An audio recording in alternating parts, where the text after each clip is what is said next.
গিয়ারটা ফালানোর সময় অনুভব করে ফেলাইতে আপনি সামনে তাকান এটা বর্তমানে কি কয় নিউট্রাল এমনি গজবো এদেন 3 নম্বর এনো গজে না নিউট্রালের থেকে সব গিয়ার পড়বো ইজিলি পাবে দেন এটা নিউট্রাল নেই এমনি গজে যদি আমরা 1 নম্বর গিয়ার লাগাই সোজা এদিকে চাপকাছি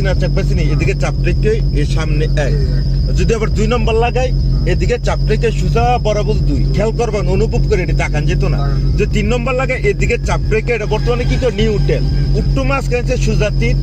ঠিক আছে নি আবার 3 নম্বর থেকে যদি আবার 2 নম্বর লাগাই এই সোজা এটা নিউট্রাল এদিকে চাপ রেখে 2 আবার 3 নম্বর লাগালে এদিকে চাপ রেখে নিউট্রাল এই সোজা 3 আবার 3 নম্বর থেকে যদি আবার 1 নম্বর লাগাই এই নিউট্রাল এদিকে চাপ রেখে 1 বুঝছি সব গিয়ার নিউট্রাল থেকে ইজিলি ভাবে পড়বো আবার এটা হচ্ছে নিউট্রাল যদি ব্যাক গিয়ার লাগাই এদিকে চাপ রেখে এনো ঠেকাইছি না এদিকে চাপ রেখে ব্যাক গিয়ার বুঝছেন নি আবার যদি ব্যাক গিয়ার থেকে আবার 1 নম্বর লাগাই এই নিউট্রাল এদিকে চাপ রেখে 1